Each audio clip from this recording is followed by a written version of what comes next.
taking off from southern Illinois, headed towards St. Louis, and then out through Kansas. Ooh, being overtaken by some kind of metal stuff. Very safe. We are on 64 West, going through Illinois, headed towards the Missouri River and St. Louis, Missouri on the other side of it. Then on through Missouri into Kansas. But as you can see here, we are now in the flat land, the big flat. It's just going to be a lot of big sky and long, endless fields of agriculture for about 1,000 miles. So yeah, this will be a pretty flat video. Let's go. These are our last few miles in Illinois. St. Louis is over there with the arch. We're following this Hapag-Lloyd truck. We'll be going over that big bridge span you see right there into Missouri and then on into Kansas. It's not a super well-maintained road here in Illinois.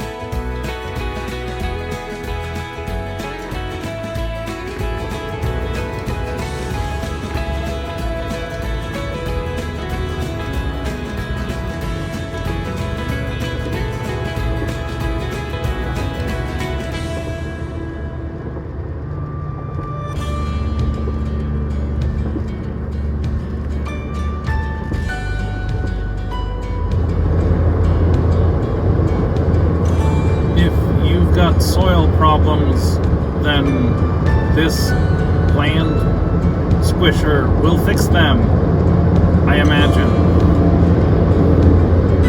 I don't have soil problems, though I have 99 other problems. We're about halfway through Missouri, and it's just long, rolling sweeps between ridge lines in the Ozarks. Miles and miles. We're still headed west. We'll be doing that for another day or two or three.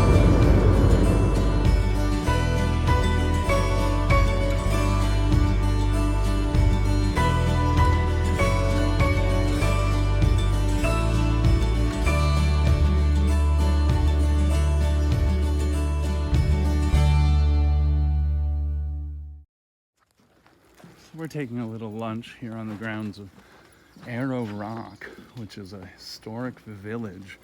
It's been around since the 1800s.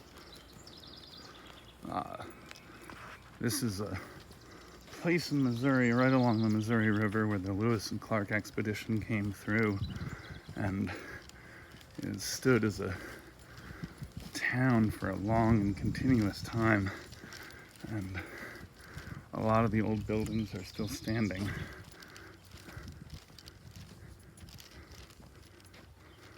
Kind of interspersed in between active residences and stuff. And this small museum here is just totally beautiful.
boats being built in Pittsburgh and floated all the way down the Ohio, up the Mississippi to the Missouri, and all the way up to Council Bluffs, and then across.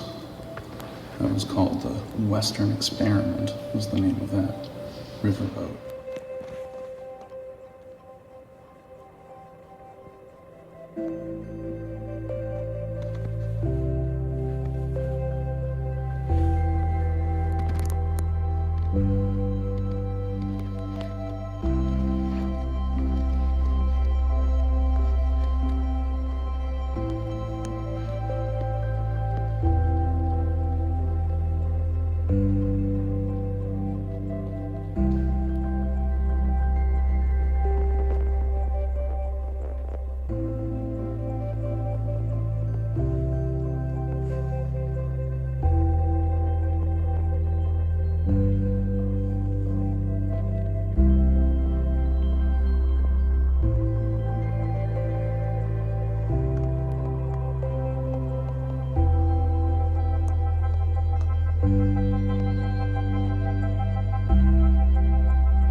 On this farm, you can see multiple generations of infrastructure.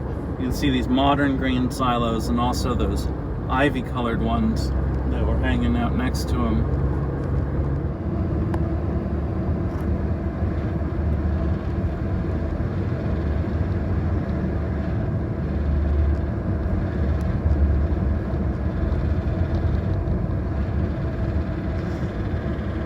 This is certainly the most traffic I've hit since Atlanta. We are about 9 miles out from Kansas City, Kansas, and Kansas City, Missouri. Right here, you can just see downtown underneath this overpass. So we're coming right on it.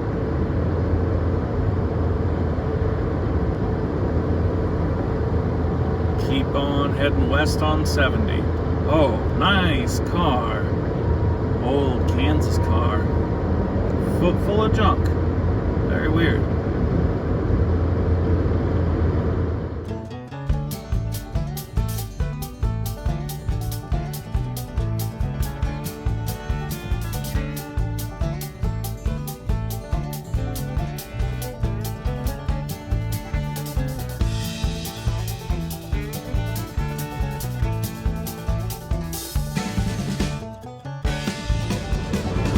We are now thoroughly into Kansas. We got another 350 miles of it before we hit the Colorado border, and then long drive up to the mountains. Then the driving gets real interesting again once there's terrain. But here till I guess tomorrow evening is basically this road in this direction. Without very much moving left or right at all. We're just gonna, keep on pushing west.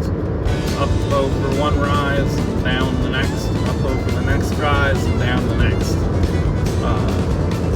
We're just passing watershed after watershed. Just wide, flat continent, all draining out to the Gulf.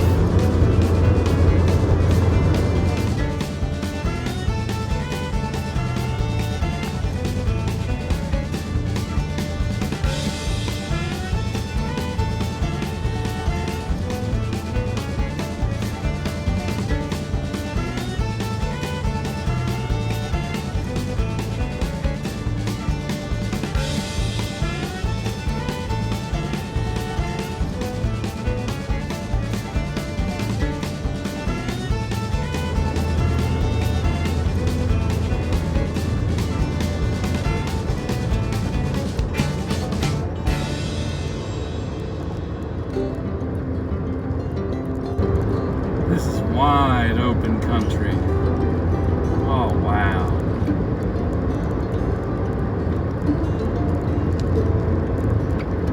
People say Kansas is flat and boring.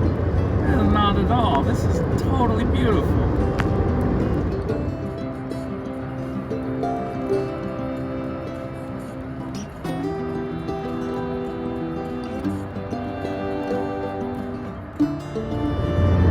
So Pittsburgh sometimes has need of big tires. There are all kinds of industrial operations that have big rubber tire machines, but I don't think I've ever seen 12-foot tires like this. This is a big tire.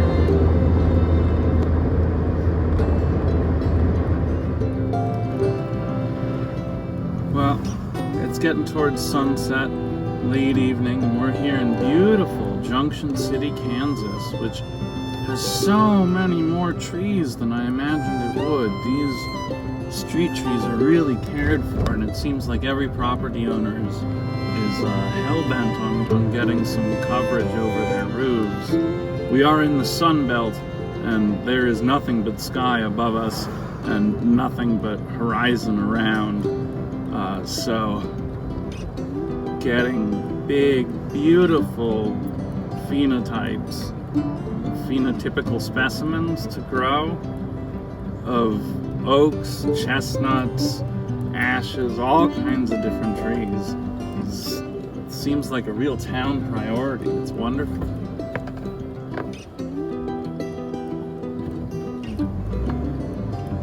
Also, not that many stop signs and stoplights for being a big grid. Everyone's just kind of like chilling at their own discretion. I like it.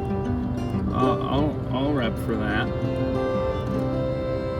Junction City, Kansas. This is a wonderful intermodal container to be overtaking. This is a 53-foot high cube container from the EMP group. So a 53-foot high cube container is about the largest kind of container that can comfortably fit on a train, and they're a little bit too big for ships. But as you can see, they're exactly the perfect size for replacing a tractor-trailer or 18-wheeler trailer with a, instead of the trailer, you have a cargo container, and then the wheels it was riding on are a separate chassis, a second numbered piece of equipment. This being the middle of the country, far from any kind of ocean-going ports, but with some amount of rail and truck exchange, this is the kind of 53-foot containers are the kinds you really see.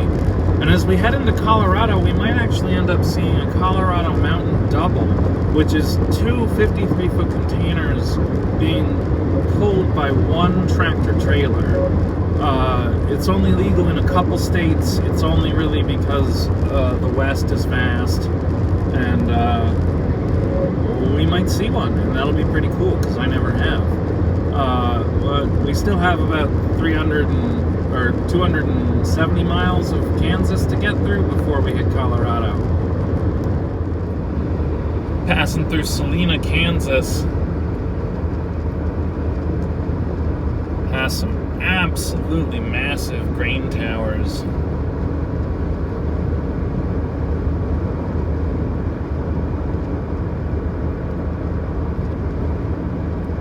I think that's maybe the biggest collection of them all in one place that I've ever seen.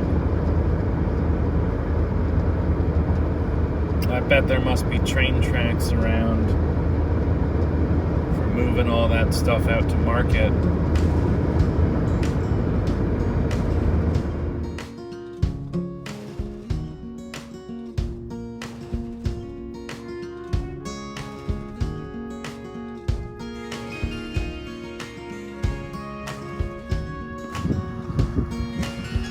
We're in the town of Gorham, Kansas. This is the Gorham City Co-op.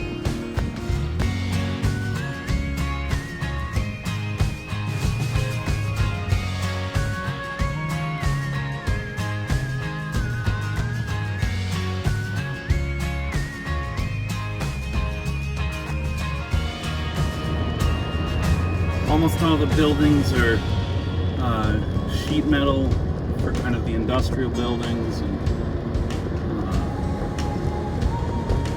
very flat place. I do love this really wonderful mailbox here. Cat tractor. And this is what a wheat field looks like up close. It's getting good and high, not quite getting ready to be cut, but you know, another couple weeks for sure. And with this much wheat and with the color it's got on it, we'll get up to a little bit of a high spot right before we get back on the freeway, and you'll see that rolling wheat roll. There's two kinds of land management at once. We got this wheat growing, and behind it there's an oil derrick, which consists of a electric motor, which is running that circular motion, that flywheel, which is causing the bar to go up and down, and that vertical force is moving a physical pump, just a very simple up-down kind of primer pump, like a well pump, like a water well, and slurping oil up out of the deep reserves that are thousands and thousands and thousands of feet below us. So this weed is growing on the LOAS, the aeolian particles, airborne dust that has arrived here in the recent past and kind of covered up all of the actual ridge geology that's old ocean sediment. But the geology that oil derrick's going for is the geology of ancient days, the geology of the deep limestone that has the ancient forests of hundreds of millions of years ago compressed down into just raw hydrocarbons. Oh, look at the way everything moves in the tall grass.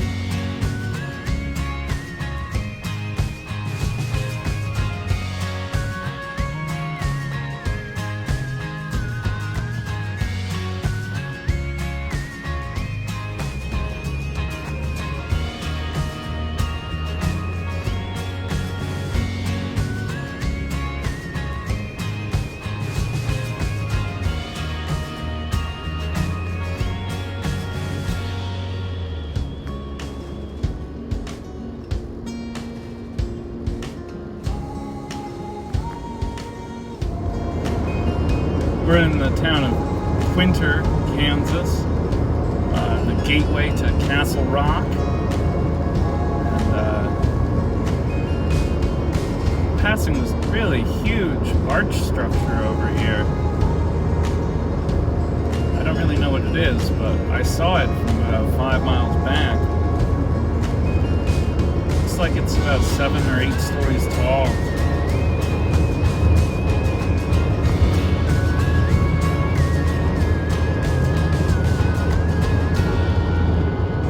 Under construction.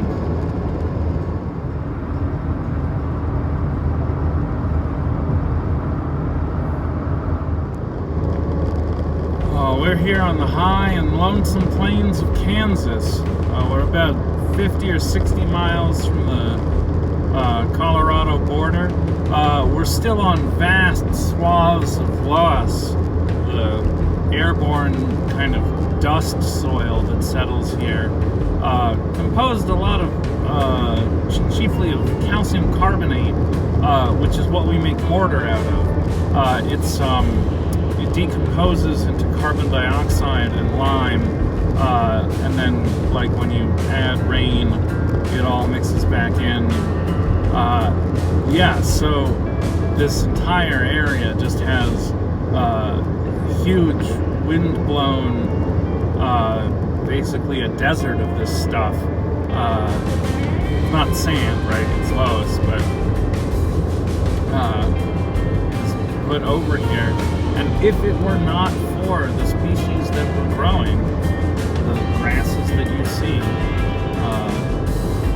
and if this land was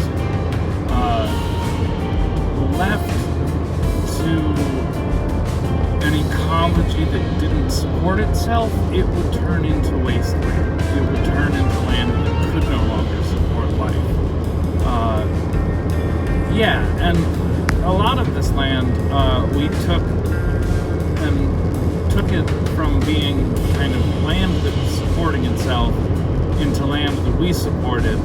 And when we removed that support, we have not really left the conditions that this stuff was in 10,000 years ago, 100,000 years ago, at all, you know. So if we stop propping up Kansas, it may turn into cement mortar desert without all this green, without a biome to hold on to the water that passes across this place. This is just 3,000 feet above sea level and dry, and yeah, and hot, real hot. So yeah, it'll just become a waste. We are at 3,000 feet. We've been slowly climbing from St. Louis, which was at about 450 feet above sea level, and that was probably the lowest we got in terms of river crossings. All the way back up to 3,000 feet, which is twice as high as the tallest hills in Pittsburgh, and about as high as the tallest Appalachian hills. And we're only going to keep on climbing this vast wind-blown accumulation all the way up to the Rockies.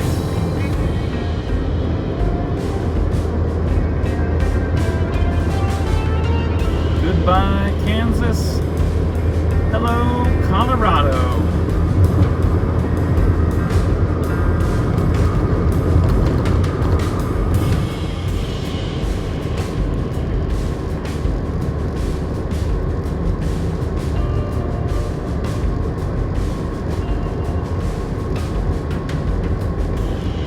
Coming through Stratton, Colorado, passing south of this massive rainstorm cell.